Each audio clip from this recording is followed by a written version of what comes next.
Alright, that seems to be doing it now.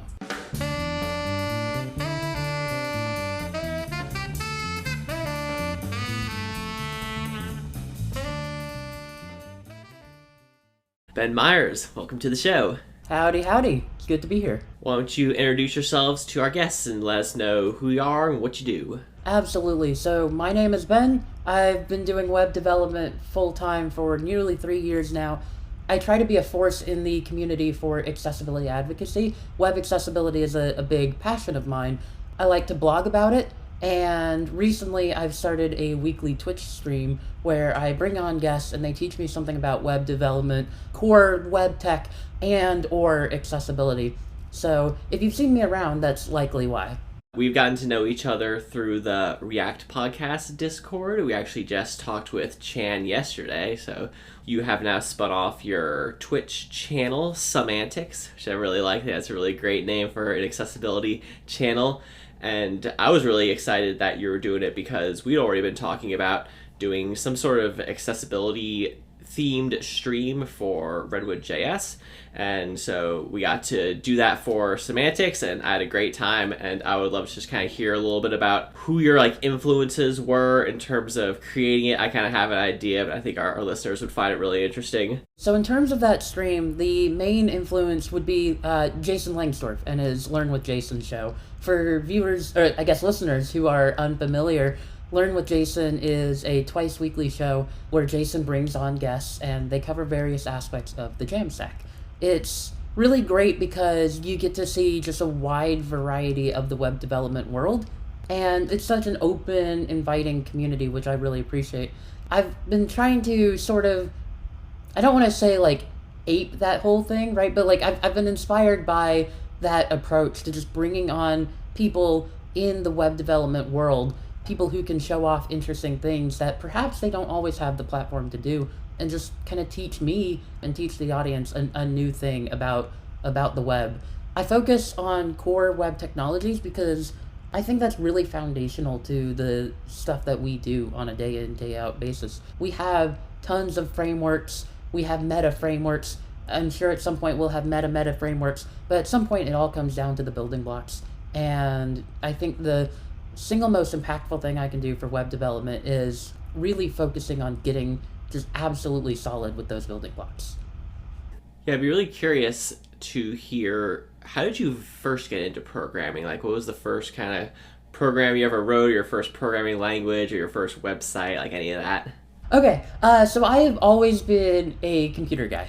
This goes back to even as an infant, as a toddler. One of my favorite family stories that gets passed around every once in a while is that my parents realized oh, Ben's probably been on the computer too much as of late, and we need to wean him off of that. So they turned the computer off. And this was in the day where all computers by default had towers and everything, that people weren't really using laptops. They turned the computer off and they stuck a post-it note over the power button on the tower that said no.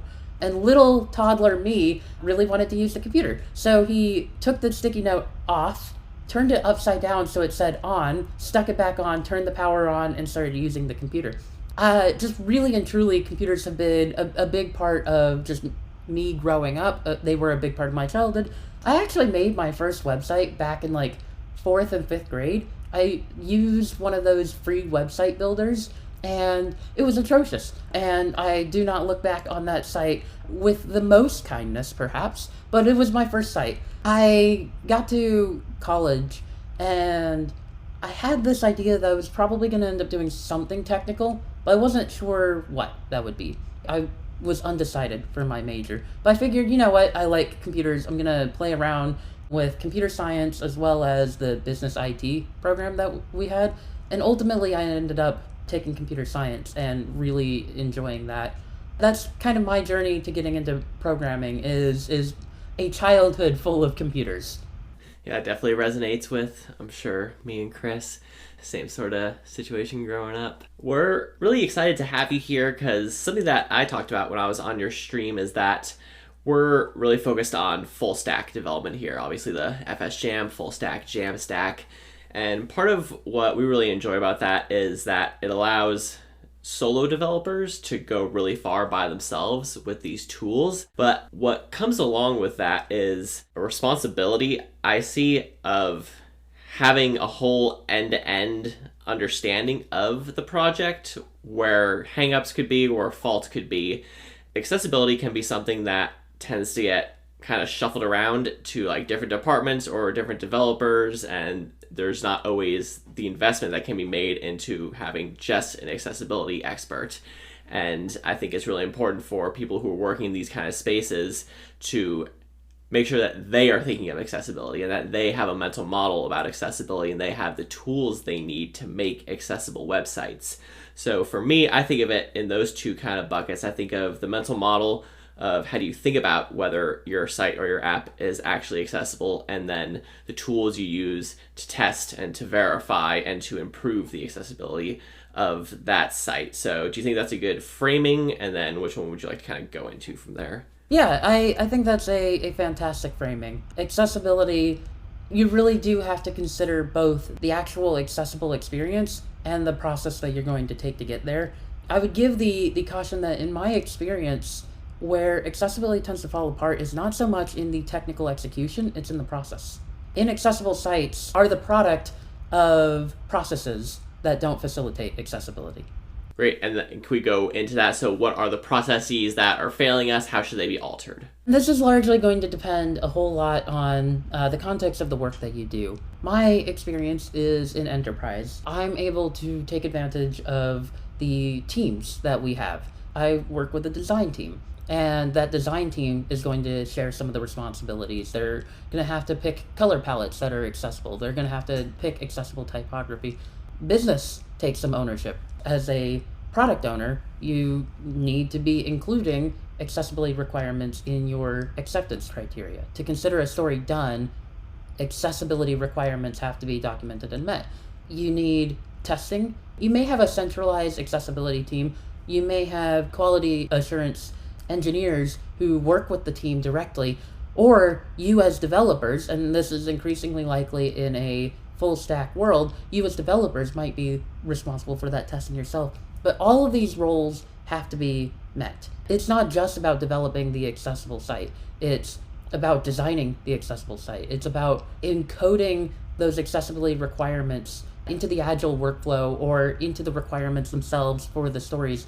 It's about the testing. It's about all of these things. There's so many different parts of this picture.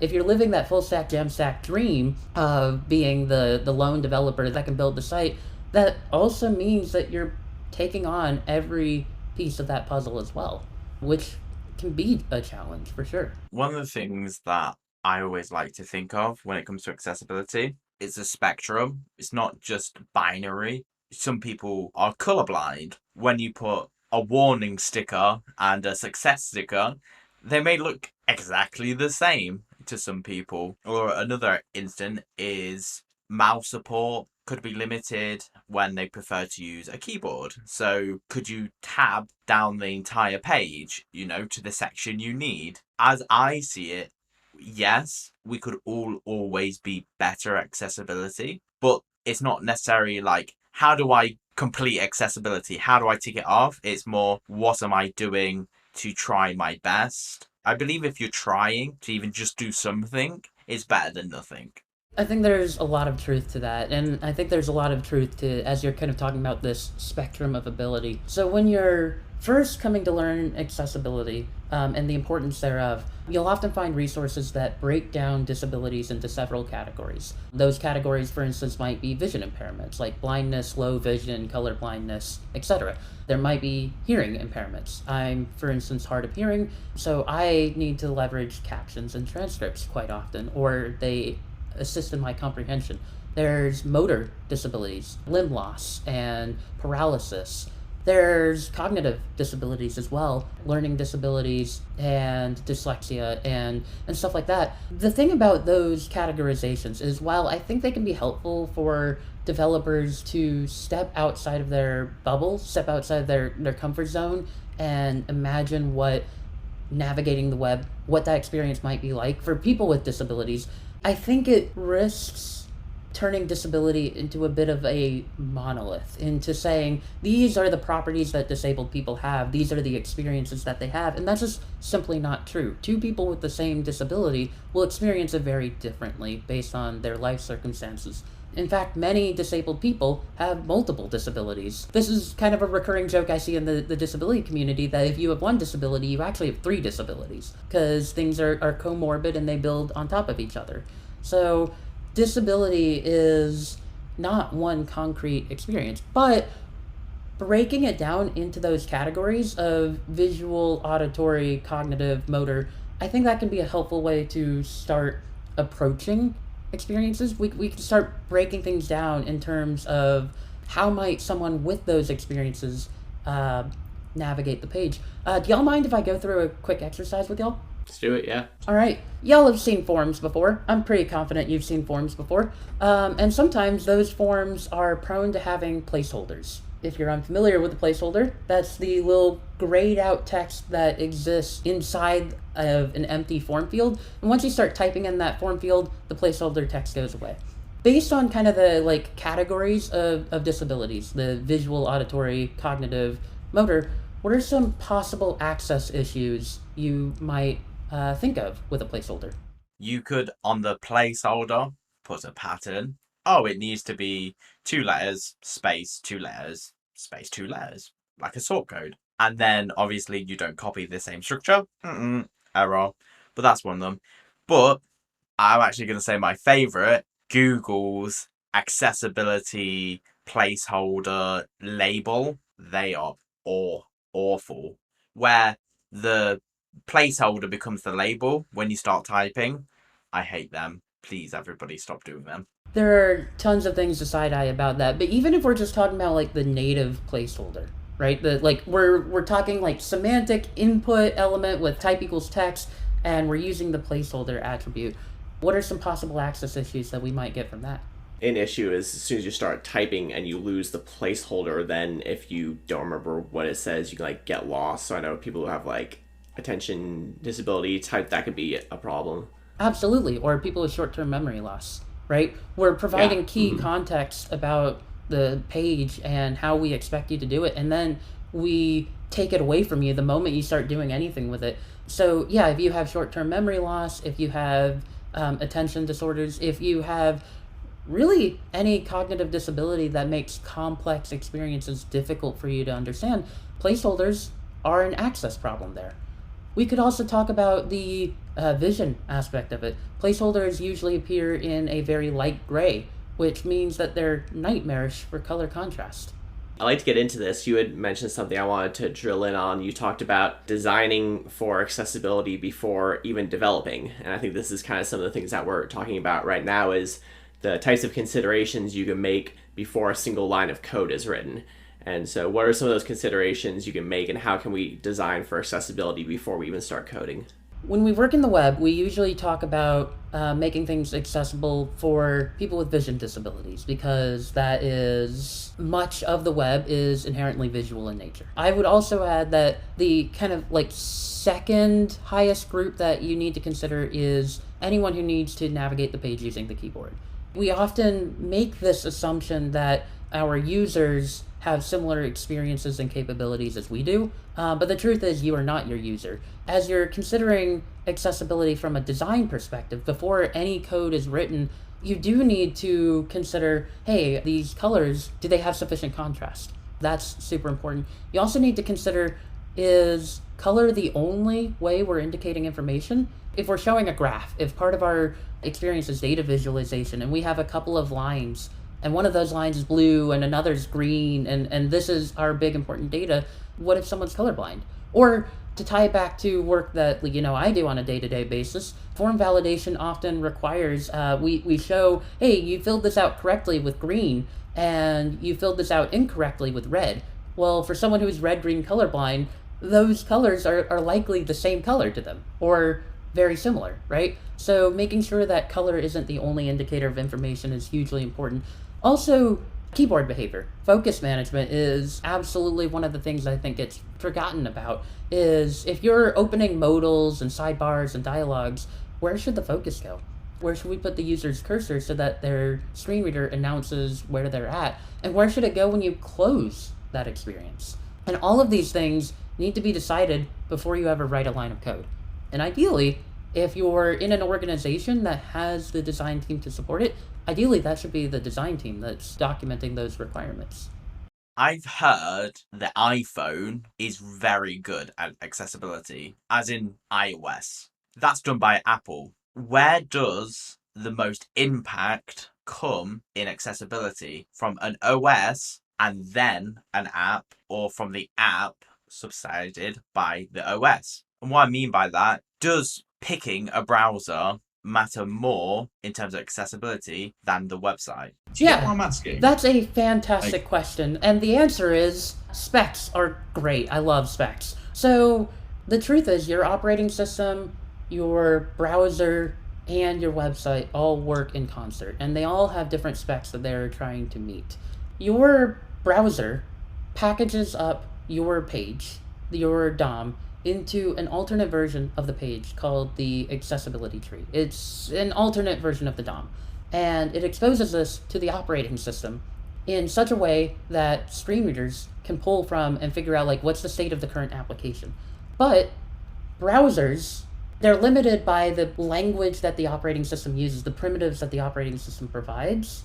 So if operating system doesn't say that like, hey, buttons are an element that can exist, then the browser's limited by that. So browsers and operating systems have to work together. But browsers have to work together with your page. For browsers to put together a meaningful representation of your page for assistive technology, you, as the developer, have to make sure that your page is descriptive, meaning semantic markup. So this is just one way, like you have to write a meaningful page so that your browser can translate it in a way that's meaningful for assistive technology. And all of these three things work together. They work together with specs. I would say that as far as we're concerned, while all three of these things work in concert, it is the site that's going to have the most effect. Your browser can't fix a broken site.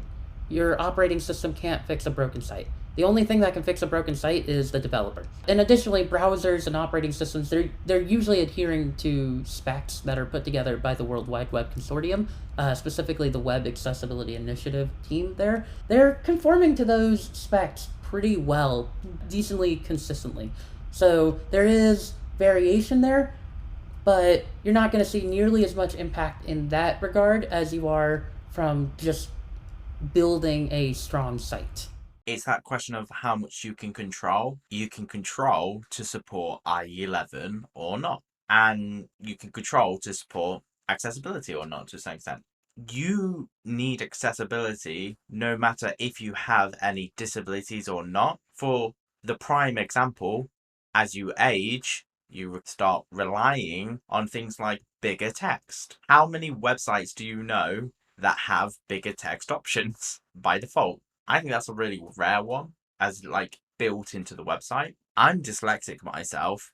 For so much of my life, I thought dyslexia was a disability, but now I view it as a ability.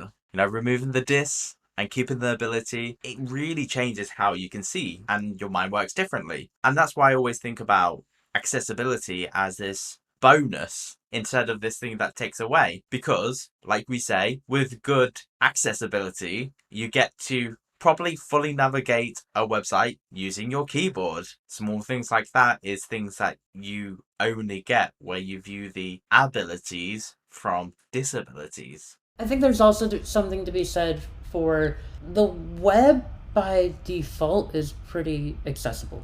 If you're using semantic elements, you're a large chunk of the way there, which means that inaccessibility is often the product of the process breaking things. Developers implemented the site in a way that broke the native accessibility, or designers designed a site that out of the box was not accessible, etc.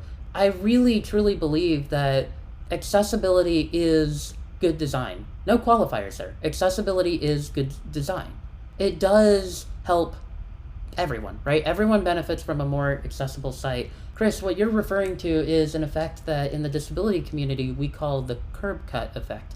Back in, I want to say it was the 60s, the city of Berkeley decided to implement curb cuts. This was through the efforts of several quadriplegic Berkeley students who pushed for a more accessible path through the downtown Berkeley.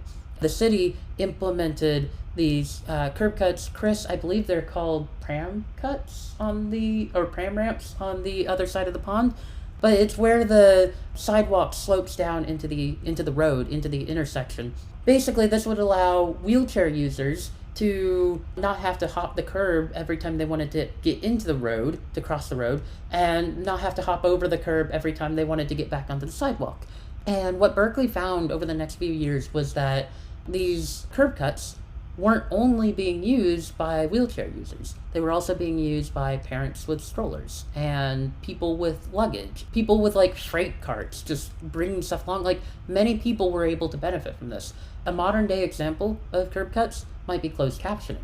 So I mentioned I'm hard of hearing. I often use captions as a way to just help my comprehension. Even when I can technically hear the thing, it just helps to have that like additional aid. However, closed captions can also benefit people with auditory processing disorders, or people for whom that language is not their first language, or people who are in loud environments such as bars where you wouldn't be able to hear the TV anyways. So accessibility really does benefit everyone. However, I think my caveat there is, if we lean too heavily in the accessibility is for everyone aspect, we decenter disabled people, and that gets really uncomfortable. Like, at its heart, accessibility is advocating for disabled users. If we decenter their experience, then it often becomes about developer preferences and in many ways about developer egos. At the heart of accessibility has to be disabled people.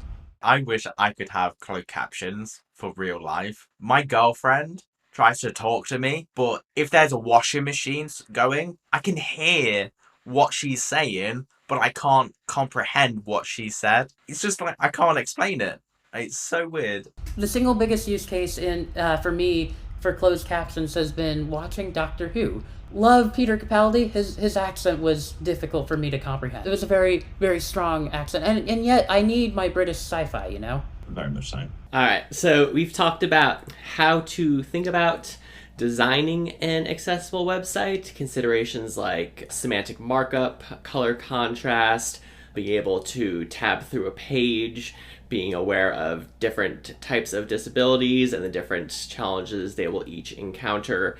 So now that we have a site, we've done our best to design it well. Once we're actually implementing it, what are some of the tools, the tips, the techniques that we can use to verify and test that it is accessible? So I think one of the easiest for people to wrap their head around is keyboard navigation, because I think many developers, I'm not going to make this like a universal statement, but I think many developers would consider themselves like power users of technology, and therefore many of us likely already use keyboard navigation to quickly like hop through a form and stuff like that. This is something that's already pretty familiar to us.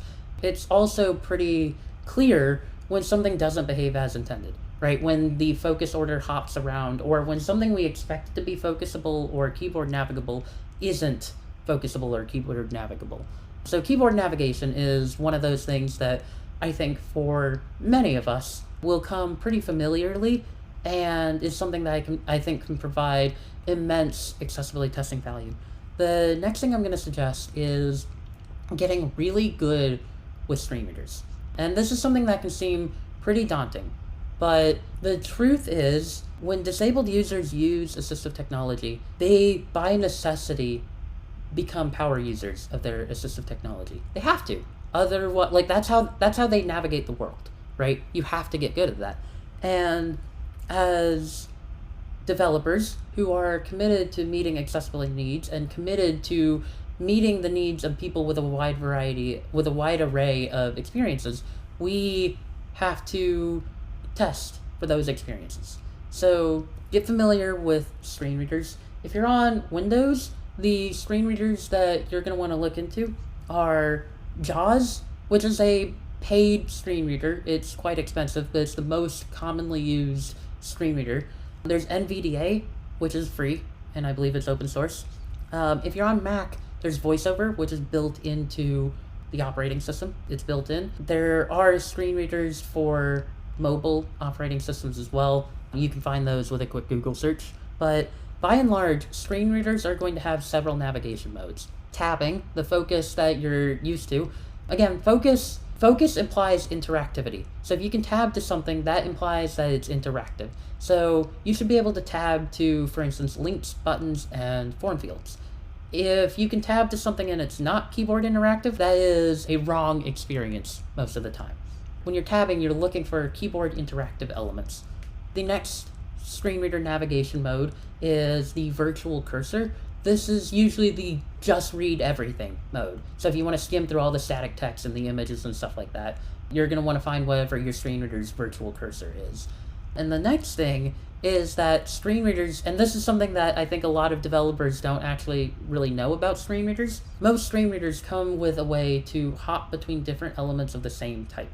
For JAWS, it's a plethora of keyboard shortcuts.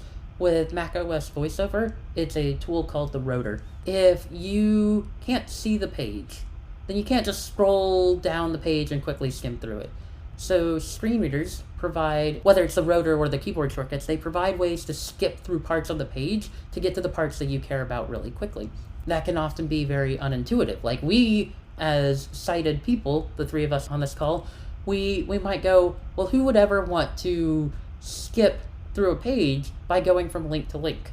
But many people do. And so this is a mode that screen readers provide. So figure out what your equivalent for the screen reader that you're testing with is and use that. There are also automated tools. You can run scans. One of the biggest ones is a Chrome extension called ActDevTools.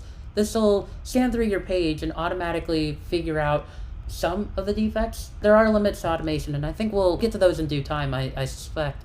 But there are a plethora of tools to use.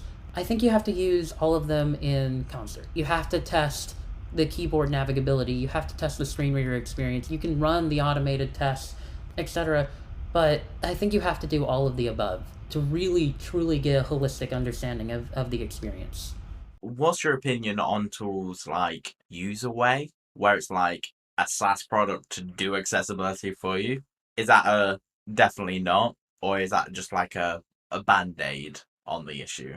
I have to be very careful about this because, so what you're talking about are tools called accessibility overlays. Accessibility overlays, for listeners who might not be familiar, you might go to a site and sometimes see like in the bottom left corner there's like a little accessibility symbol. You can click that and it opens up a panel that provides several accessibility features. Like, hey, we can update your color scheme, or we can make your text large, stuff like that, or we can read your page aloud. And the way I will word this is that accessibility experts do not trust accessibility overlay tools. The truth is, many of them do not do anything that the user wouldn't already have the assistive technology to do, right? Like they're simulating a screen reader, but a simulated screen reader is not going to be anywhere near as good as the screen reader you actually use on a day-to-day basis. Additionally, it's been demonstrated that several of them actually commit accessibility errors themselves. They have poor focus behavior and stuff like that. Really and truly what you're looking at there is a field that realized that accessibility lawsuits were going to get more and more common, and they started getting venture capital chucked their way.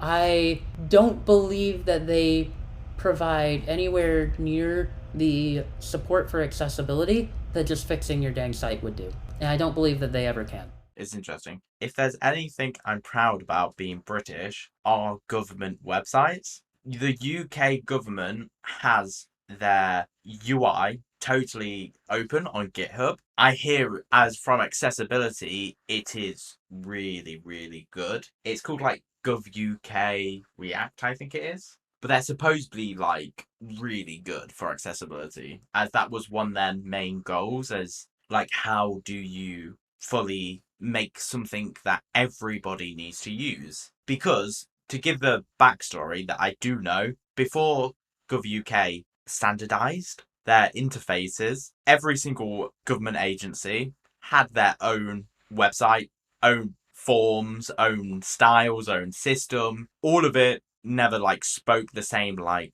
style or language. So they decided to start an initiative where every government agency would use the same UI library, same user interface patterns. As a user, it doesn't visually look amazing, but for accessibility of a government website, it's next to none. Every time I use it, it's great. For example, in the UK right now, we have a thing called a census. So that's every single household in the country. You have to go onto the census and say, like, there's 2 people living in this house and this is what we do. So the government can allocate spending and voting rights and all them things. Every single person in the UK has to do it. It's a really interesting thing to look up about the GovUK and how they achieve, I believe, a very good accessibility record.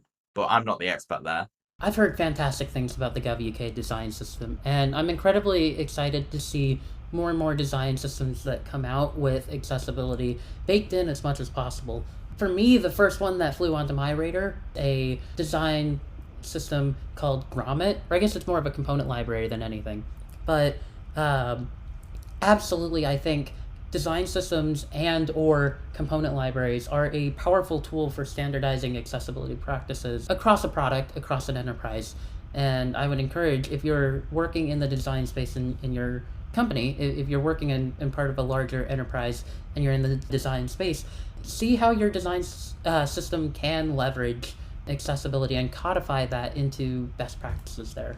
I think oftentimes with design systems, you still have to do your own testing. I think this is one of the recurring themes that I learned from accessibility is that you can have tools that improve the developer ergonomics and handle a lot of stuff right out of the box. But accessibility is so contextual that you have to still test it yourself. You have to still make sure it works for everyone in the context of your own application.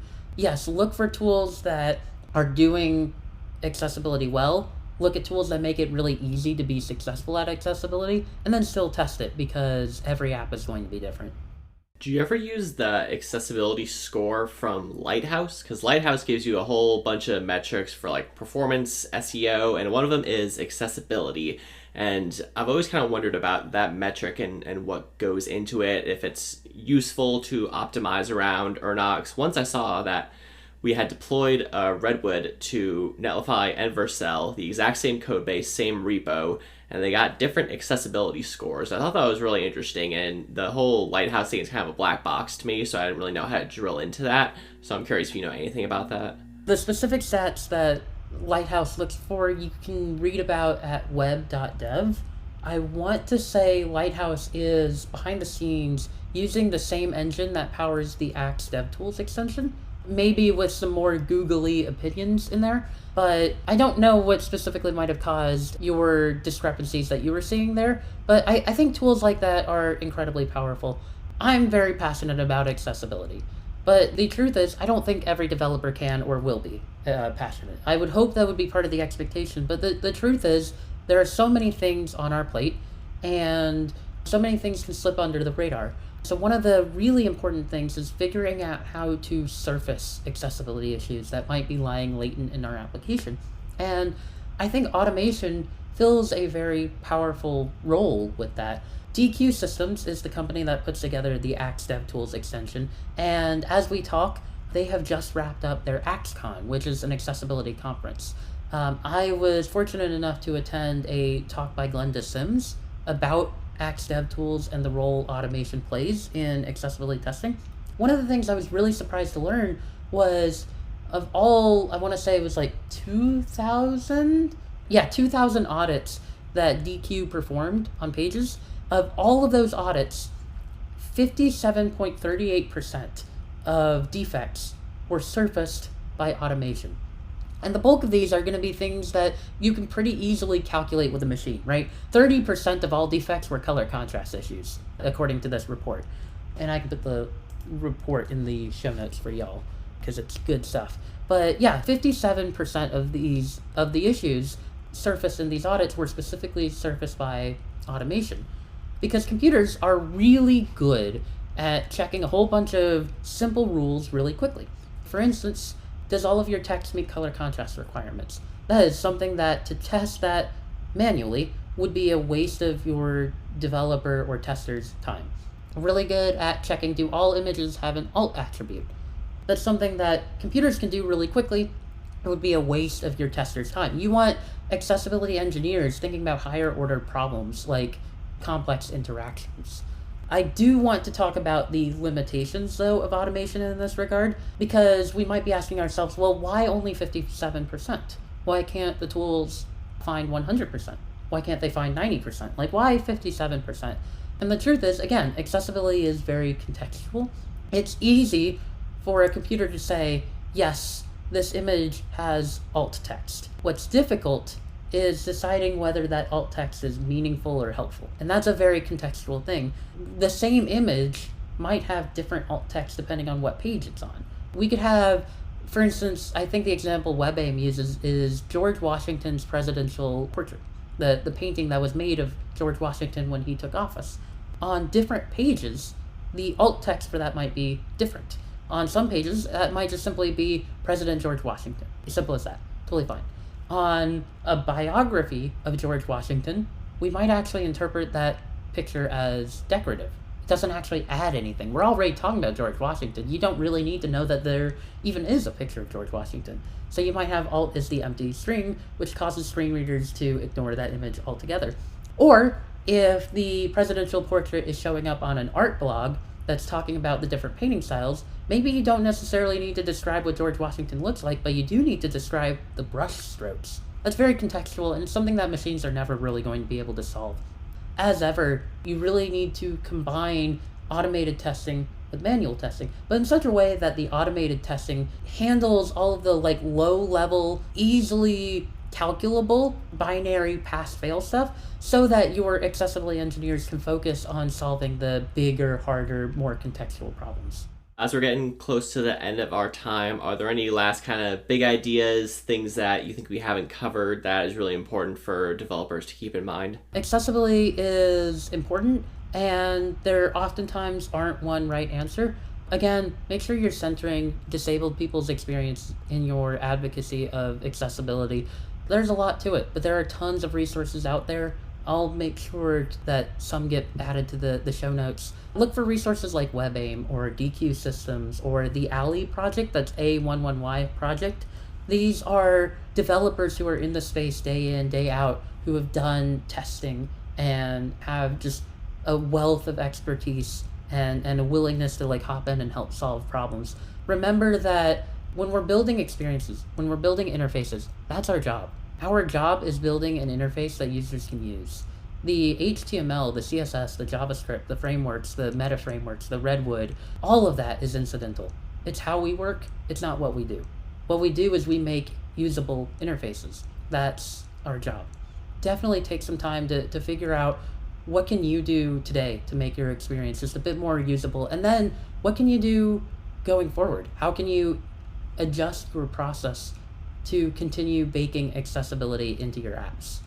Thanks so much, Ben. I've really enjoyed so much just getting to pick your brain in this episode and also over the many months that we've gotten to know each other. And highly encourage people to check out both your streaming show and also your blog. You are one of these developers out there putting out this really fantastic accessibility content that I think people should know about. So why don't you also make sure that people know where they can find your stuff, how they can get in contact with you? So first of all, you should follow me on Twitter at Ben D. Myers, M-Y-E-R-S. You can also find me on my blog at benmyers.dev. I post mostly about accessibility stuff. And then finally, catch me every Tuesday on Twitch at twitch.tv/someanticsdev. We'll be sharing, just learning, following along with core web technologies as well as with accessibility. It's been a great time, and I would love to see y'all there. My final question is simple yes or no. Can beautiful websites still be accessible? Yes. There you go. Simple. It's a simple one. I think there's something to be said for emotional appeal as a key part of accessibility. I would argue that in many cases, beautiful sites are more accessible.